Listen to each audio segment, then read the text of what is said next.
So welcome back to another episode of Teach Traffic. I'm your host, Alana Wexler, and today I'm interviewing a guy called Chris Thomas from the AustralianSeller.com. Chris is very experienced in the e-commerce world, specifically on Amazon, and we're going to sort of talk all about different traffic generating strategies to your Amazon store, within the Amazon platform, and obviously off the Amazon platform to your Amazon store. So welcome to today's show, Chris. G'day, and thanks for having me, Alana. It's great to be on your show. Yeah, that's awesome. Thank you so much for taking time out of your busy day. I know we're all very, very busy people. So I really, really appreciate your time today. So, I mean, I'm personally always interested in people's stories. So do you want to give us the helicopter quick 5-second view? I know I don't want it to drag on. No, I'm not going to. Yeah, cool. It's all right. How did you get into the Amazon world? What led you there? Well, I've been selling online since 2001. So I invented a product and I figured out how Google works. So I got quite good at SEO in the 2000s. And then in 2012, my main product, I decided that I would redesign it and launch it on Kickstarter. Okay. That was around 2013, in the middle of 2013, and I raised about 110,000 US on Kickstarter, which was great. And then that really bootstrapped the business and took it up to the next level.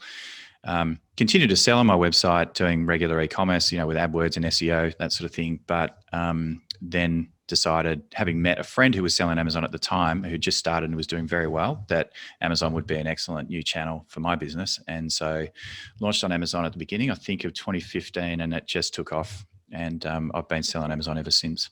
Yeah, right. Before we hit record, we were sort of just chit-chatting off air, basically. And I'm just curious, which marketplaces are you currently selling in? Which Amazon marketplaces? Yeah, so I've got some partnerships on various products. One of the partnerships is actually with my brother. So we sell, we have exclusive agreements to distribute and sell products on Amazon in the United States and in India and also in Japan and Australia. So that Amazon has umpteen marketplaces all over the world. I couldn't even list them all. It's probably about 20. So the US, Canada, Mexico, Australia, UK, all throughout Europe. So that's Italy, France, Germany, Spain, Poland, I think the Netherlands now, Sweden, and then soon we'll be going into as I said, into India and Singapore as well. Yeah, interesting. So, yeah, there's a lot going on. I know a lot of my listeners are in Australia, so I'm curious as to your thoughts on what the Amazon Australia marketplace is like. Do you think it's a big opportunity for people, or is it still very much in its infancy? Yeah, I'm just interested in your thoughts about Amazon Australia. Okay, this has been a really contentious conversation that I've had with lots of people over the last 3 years since Amazon started here. We're getting close to 4 years now, coming up to. Let's put it this way: Amazon is investing very, very heavily in Australia. They have now 3 operational and possibly 4 operational warehouses, with 2 enormous new warehouses being built both in Melbourne and Sydney. The one in Sydney is pretty much fully automated and will be online, I think, around October of 2021, which is when we're recording this year. And so they've invested billions. Last year, they had revenues, I believe, of over $1 billion. So put them into the sort of top tier of sort of, Catch, eBay, Kogan, and Amazon. I think they're around maybe third behind Catch. And that was a 100% increase in their revenue from the previous year. Wow. One of the issues that Amazon faces, I think, at the moment in Australia in particular, is that a lot of customers are hesitant to shop there because the range isn't very good. And Amazon's trying to attract more merchants to sell on Amazon Australia, but because the customers aren't sort of that engaged there, and eBay is still the dominant platform, it's a bit of a chicken and egg. So I think Amazon needs new customers, but at the same time, they also need new merchants to be able to flesh out the catalog. So there's a bit of I think they're still fighting an uphill battle, but they will get there. They're not going away, and I think they're playing a long-term game here. Yeah, interesting. Are there certain categories that do well on Amazon Australia? Like maybe they've got the merchants and they've got the customers there versus other categories? Definitely. So a lot of the consumable categories, things like nappies and things, and toys, they do very, very well. Electronics does very well on Amazon Australia. Yeah. Amazon actually is still fleshing out its categories that it's offering Mm. as well. So recently, as last year, they actually opened up like the pet category, for example. So now you can order, your cat litter and your pet food and things like that. Yeah. And there's grocery as well. So there's a lot of different categories that don't exist, that exist on other marketplaces. It's still not here in Australia. And I think as the category assortment really begins to grow, then the customers will continue to flood in. And, but look, what I'm saying to any potential client of mine, or indeed any student of mine, is that if you're looking at Amazon Australia, you also need to think about a multi-channel approach here in Australia in order to be able to get the scale that you might be expecting out of your business. So that would include selling the exact same products on eBay, potentially on Catch. Kogan's a little bit more curated as a marketplace. There's My Deal and there's a handful of other marketplaces as well, and obviously including Amazon Australia. So it's sort of an omni-channel approach here in Australia to really make a fist of it, I think. Interesting. So is it quite easy to get on Catch? I mean, is it the similar model to Amazon where you send product into the warehouse, or are you as the vendor sending the product out? That is a really good question. I don't think Catch actually has a fulfillment offering at the moment, or maybe they do. I'm honestly not sure. So you might have caught me on that, because I actually don't sell on Catch, so I'm not fully familiar with it. But I do believe it's not too hard to actually get your products listed there. Can you just hold on one second? Of course.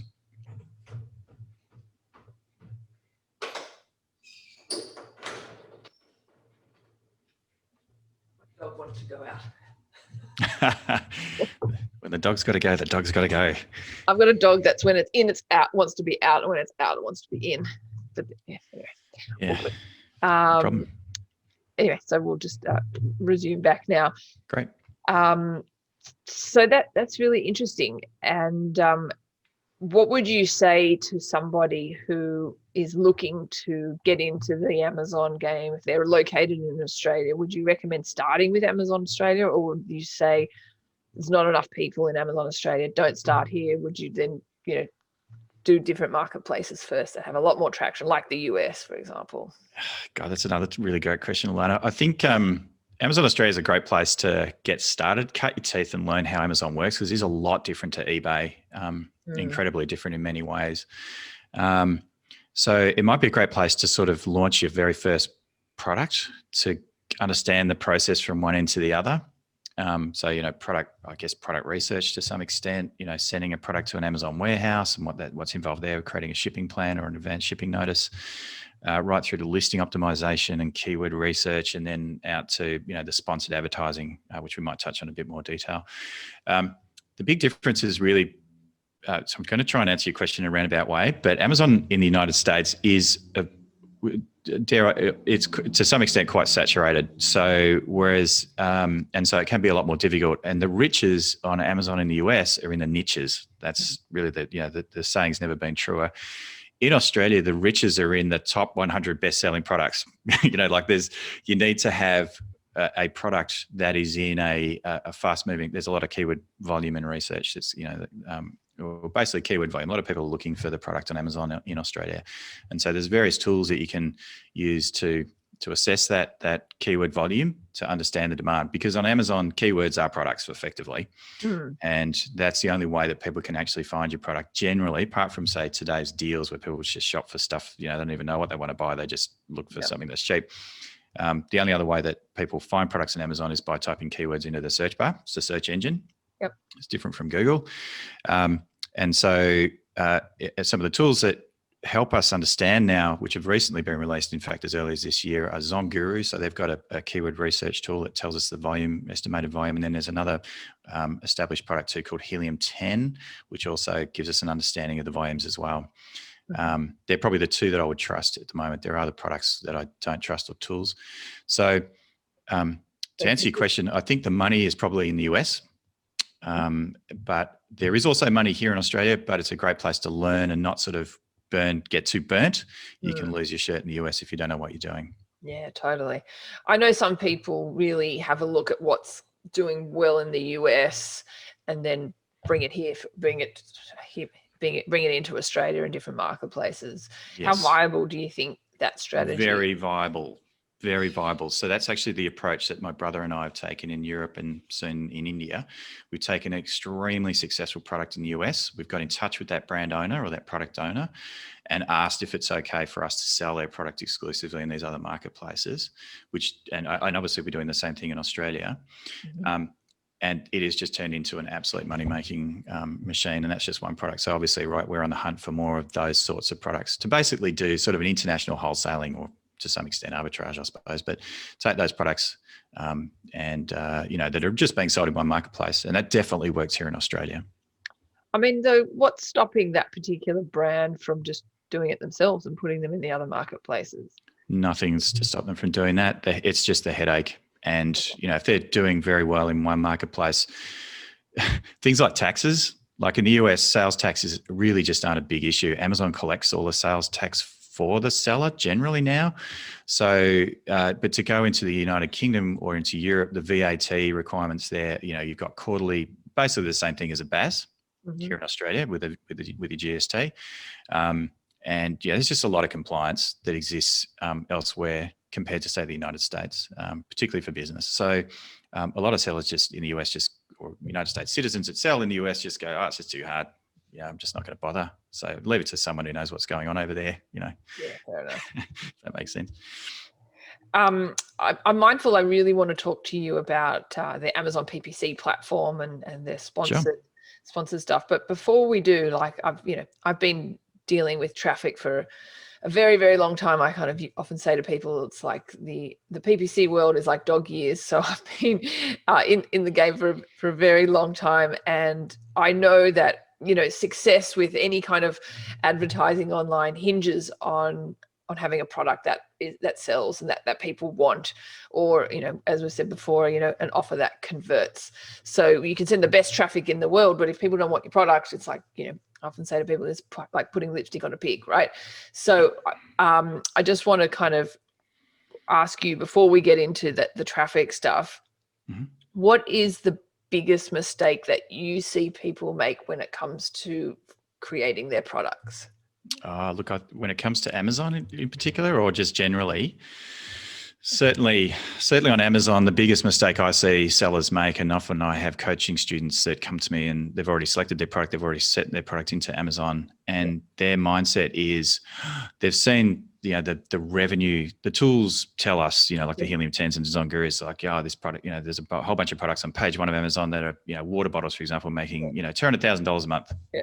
They've all got like 25,000 reviews and they're all 5 stars or 4 stars. And it's just, they think to themselves, if I could just get a small slice of that very big pie, you're gonna lose your shirt straight away. Why do you think that is? Well, can you imagine? Well, first of all, trying to rank on those keywords is almost next to impossible. The keyword volumes are huge, but the established sellers are really they've just stamped it. Yeah. They've been around for years. They've got millions of reviews. And let's say that you popped up in the middle of page one on Amazon.com for the search term water bottle, looking for that small slice of a big pie. And the only way that you're going to get on page one is an enormous amount of money spent on PPC. Yep. Or a massive, what's called a rebated or giveaway launch. So you need to basically match the amount of sales that those other competitors are getting in order to try and secure that position for that keyword. Now, so that's a really expensive exercise, I can tell you. And then when you actually get there and you've launched and you're spending all this money on PPC and trying to get people onto your listing, one of the things that Amazon's algorithm is looking at is your conversion rate. Mm-hmm. And with no reviews or very few reviews compared to everybody else, your conversion rate is not going to be anywhere near as good as the other sellers there. And within a day or two or a week or so, you will just disappear off page one and into oblivion, having spent a lot of money, still left with tons of inventory. You've spent thousands more launching or on PPC, and you're so far in the hole that your head's spinning. And I've seen that happen. Interesting. So you'd say the biggest mistake would be they've got like one massive competitor that's just a behemoth that they can't compete with. I would even just say that the entire page 1 and 2 of Amazon are completely saturated. So often it comes down to keyword selection And, we know, both of us, that product differentiation is the most important thing. And that's where keyword and long tail search terms and the niches I was talking about, that's where the money is on Amazon. And I think that's probably that's where I see a lot of sellers do well, because they were able to differentiate their product and do something really different to it. And not just go straight to Alibaba and pick a product off a shelf like a garlic press and put it in a box with their own brand label on it, and it's the same garlic press as all the others that are on Amazon. That classic Alibaba to Amazon private label, which is just about a rebrand. Nah, that stuff doesn't really work. You need to spend a bit of time and thought. You've got to think about, how can I make the product better? You can look at reviews that are on current products. Understanding where, if there's a common sort of set of issues that all the products on page 1 of Amazon, suffer from. I don't know, like a plastic clip that keeps breaking. So you go to the manufacturer and say, can you change that plastic clip on this product to a metal one, for example? It's much more robust. It's probably, and then you call that out in your listing, and it's just that sort of stuff that you need to think about and do in order to, and that's a really small example, but that's the sort of level you need to get to. Yeah. Cool. Okay. Anyway. Are there any other classic mistakes people make, or that's pretty much it? Honestly, there's so many. I'd be here all day. Okay. not understanding this, the PPC side of it, the sponsored advertising, which we're going to talk about next. That's a big one. A lot of people burn through tons of cash on that. And All righty. Well, that sounds like a good segue into the PPC world. Do you want to give us the sort of helicopter view about the Amazon PPC platform? I think a lot of our listeners are very well aware of the Google ad platform, and is it sort of very similar, or what are the, how is it different? Well, it's Google AdWords probably 2012, maybe even before that. So it's an absolute doddle for anybody that's got an ounce of experience using AdWords. I mean, I think you pretty much need a university degree at the moment to run AdWords. I had one of the first AdWords accounts here in Australia way back in 2002 when it was first launched here. Wow. And back then we didn't even have match types. Like, it was just, it was so easy. And I do run a little bit of low-level PPC for my own businesses, but not much through AdWords these days. So I'm a little bit rusty and I'm not that good at it, but been out of that. But certainly for Amazon PPC, to give you the helicopter view there are effectively, look, it depends. So there are a few levels here, but they're effectively, as a new seller, which isn't brand registered. So that means that if you don't have a trademark, you don't get access to additional advertising benefits and goodies, sort of, levels that you can use, such as sponsored display and retargeting, for example, which only are available to brands that take the trouble to spend the money to get a trademark and then tell Amazon about their trademark, and then they can unlock those extra advertising goodies. But for most sellers who are not brand registered, don't have a trademark, there are effectively 3 different types of ads that you can run. One of them is called an automatic campaign. It's the most simplest thing. And that's basically done for you. So you tell Amazon what product you want to advertise. So you just select a product out of your inventory and you say, I want to advertise this product. Let's say it's a garlic press. Amazon sort of scans through the listing and looks at all the keywords in your listing, and then it tries to show your product for those keywords that it thinks are related to your product. Yep. As well as it also shows your product on other people's product pages or other competitors' product pages too. And so there's no match types, no nothing. You just sit there and what you can do is create negative keywords. If you see Amazon messing up, then you can tell them to stop bidding on a keyword, or indeed someone else's product if it's totally unrelated to your garlic press. You set your bids as well for that, don't you? Yeah, but it's a blanket bid, so you don't get a lot of control. You basically, you set it maybe 75 cents or $1, and you don't always pay that. It's not like AdWords, it's all about the auction.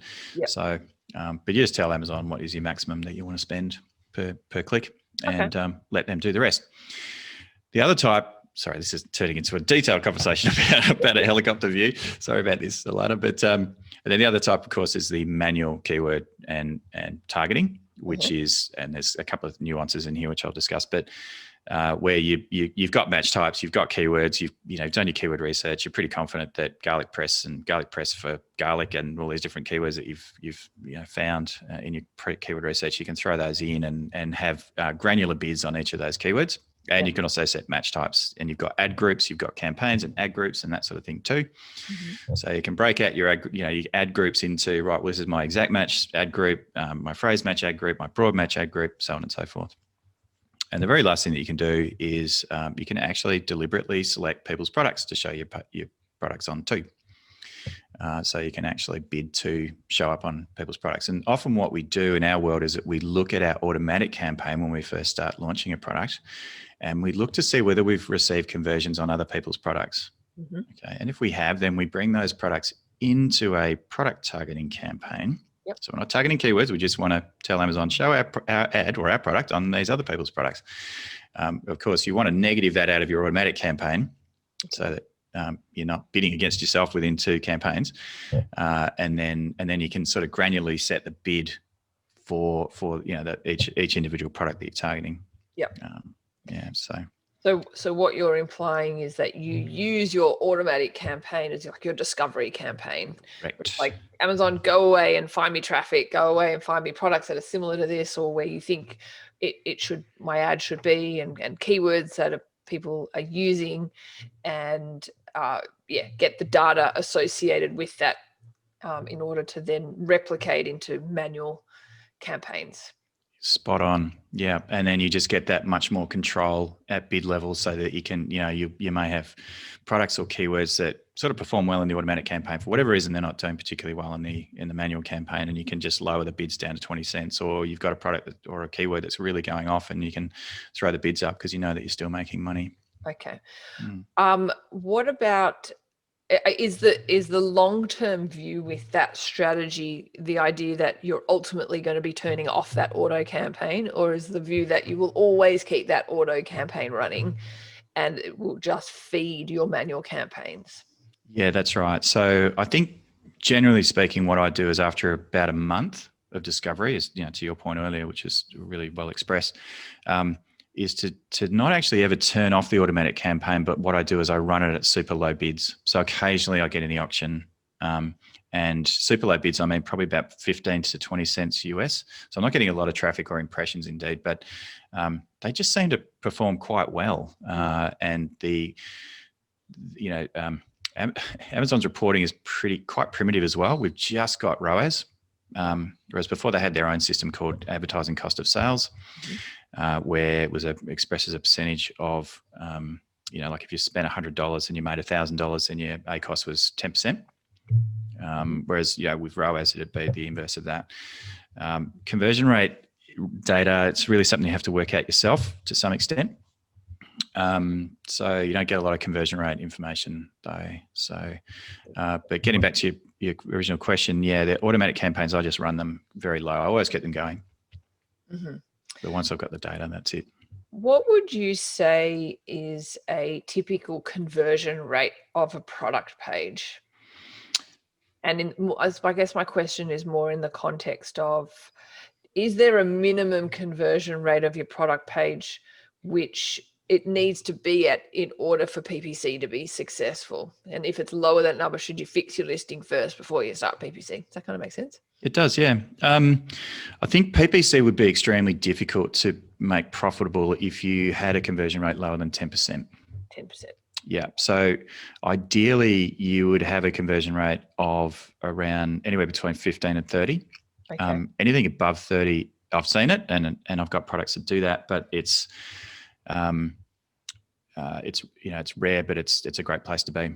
You've got a lot more advantage and a lot more leverage in terms of how much you can afford to bid, obviously, because you're making more profit generally. But a lot of the conversion rate really, there's a lot of things that can influence conversion rate. You could drop your price to $1 a unit and your conversion rate would go through the roof, but you'd be going backwards so quickly. Not funny. So there's a lot of things to consider around conversion rate and how to move that needle. So fixing the listing is one option, or certainly one lever that you can pull. But and pricing is another, but there's a lot of things to balance in terms of trying to maintain profitability when it comes to advertising, for sure. Going back to the campaign structure, which is what we're really talking about, of having your auto campaign, and I would imagine your manual campaigns are bidding higher than your auto campaigns.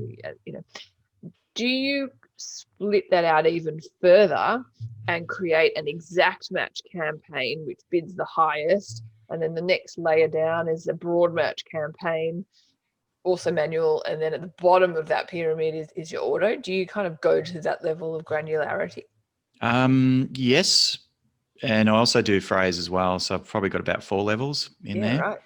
So a lot of the campaigns, I'm kind of moving the exact, the best keywords from exact match and discovering them in broad and phrase and auto, and then just bring them up into exact, and then doing negatives out in those others, and really making Amazon work hard to discover new keywords for me.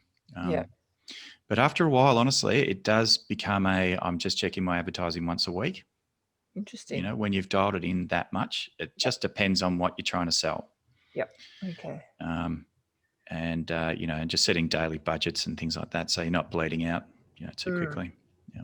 I've also heard of a strategy, and I'm interested in your thoughts on this, on the viability of it, of people who run multiple auto campaigns at once, like 4 or 5 auto campaigns in conjunction, like at the same time. On Amazon? On Amazon. Okay. Wow. Well, I haven't heard that.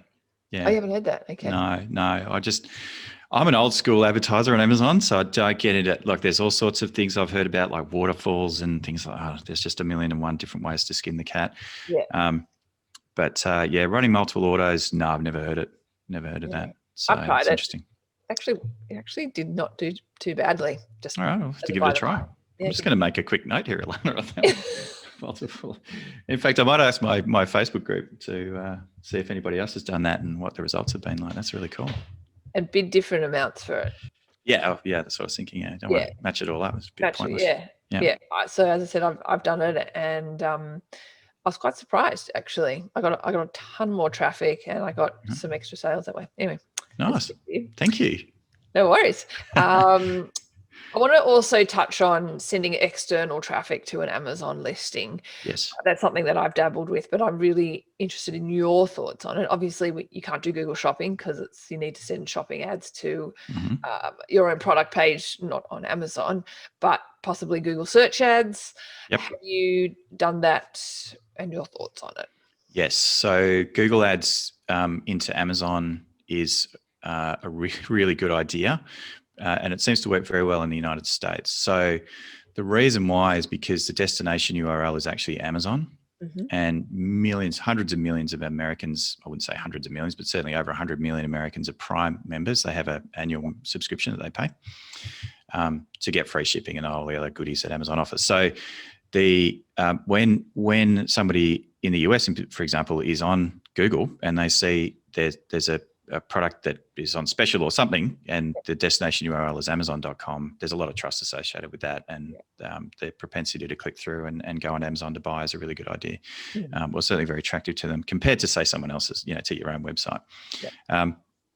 Now, the issue that we've faced in the past has been around attribution. So we just don't get we don't get any analytics out of Amazon. However, remember when I was talking about brand registry and trademarks and all that sort of stuff?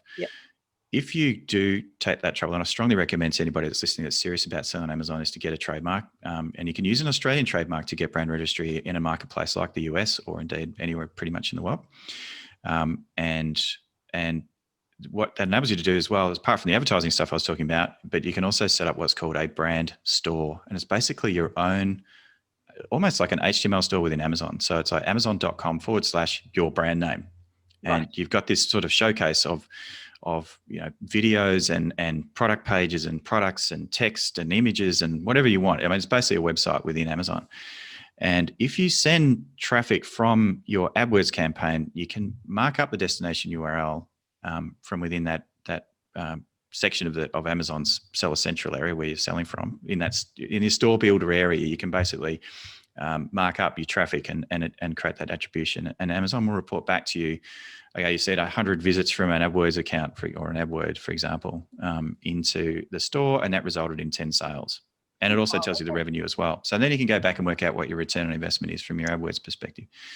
And so that's sort of quite a new, powerful, I guess, incentive by Amazon to tell us as sellers, drive more external traffic into Amazon, give us more customers. They do the same if you send Facebook traffic? Yeah, it's the same thing. If you mark up the destination URL into your Amazon store with and just append it with a query string, just basically says Facebook on the end. Doesn't change the URL; it just sends you the tracking. You can then so then you've got attribution on your Facebook spend and your return on investment on your AdWords or your email campaigns or whatever you're running. The external traffic, Pinterest ads, whatever. You know how it goes. So that's been a real boon for us. And here's the other thing too that a lot of, I guess, people unfamiliar with Amazon don't understand or don't realize is that with Amazon advertising, it actually does influence your organic rank. So obviously with Amazon PPC. Amazon PPC, exactly. Okay. So if you're sending, let's just park the whole sort of outside traffic in, but if you're bidding on keywords on Amazon, with a regular sponsored ad, we're talking about manual and exact and all that stuff and auto. If someone buys a product through a keyword, let's say that it's, garlic press mincer as a keyword. And someone sees your ad, they click it, having typed in that keyword, they click your ad, they visit your product, they buy it. Amazon's algorithm works on when people type in this keyword, garlic press mincer, they buy this product more than they buy any other product. And so that's what Amazon looks at. And it doesn't matter if that happens organically or whether it happens through an ad, Amazon will increase the rank of your product because it's a really important concept to understand. Sales through keywords equals rankings for that keyword. Right. No matter how you get it. Right. Within reason. So now if you you can to some extent encourage people to use those keywords when you're advertising. So you can create a lot of clever advertisers. What they do is that they use the external advertising to increase their organic rank. And the way they do that is to create like a competition or an incentive for someone to type in a keyword to receive a discount or a rebate. Right. So for example, like on a Facebook ad, you can say something like, we've got a search, find, buy campaign running and, search this keyword, find our product, buy it, and we will give you 50% off. Or we will give you a rebate for 50%. Yeah, right. And so a bit black hat, no? It's great, but Amazon is okay with rebates at the moment. Yes. So and so there are a lot of these rebate services that have sprung up, like Rebate Key. I don't advise you to use Rebate Key. There are many of these rebate sort of services that exist where you can tell people you can have 100% off. Just go buy my product. Right. And so, what that does is it gets the sales velocity up, which is another part of the algorithm. But so offering rebates and using search, find, buy, where there's a real organic experience that Amazon's algorithms see, where someone types in garlic press mincer, they go to Amazon, they find your product, they buy your product. The search, find, buy at the moment is working an absolute treat.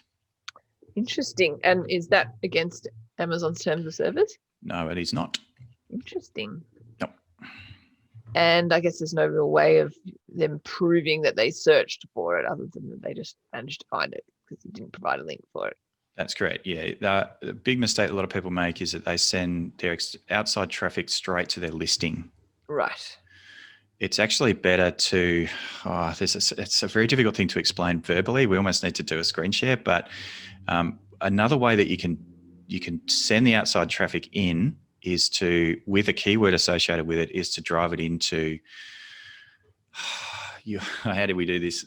It's impossible for me to explain, but there is a way to do it. So if anybody wants to find out how I do that, just get in touch with me after the show, I guess, and I'll take them through it. I'll shoot a video or a Loom video or something. Is this the storefront URL? It's a storefront URL, yeah. Yeah. So you append a search query to the correct. URL. Yeah. So you populate the storefront with, because I was talking about Amazon stores earlier, and that's a different kind of thing. And I didn't want to confuse anybody about how that works. So that's why I sort of going, it's going to be too hard to unpick it because they're different. They're actually two different things, even though they sound the same. But the storefront URL, that's right. Yeah. So you can kind of pre-populate and search within the store for the particular product you're trying to offer. So you would recommend anyone who's doing any kind of external traffic to your Amazon product to use that storefront URL instead of sending them straight to the product page? I would probably mix it up a bit.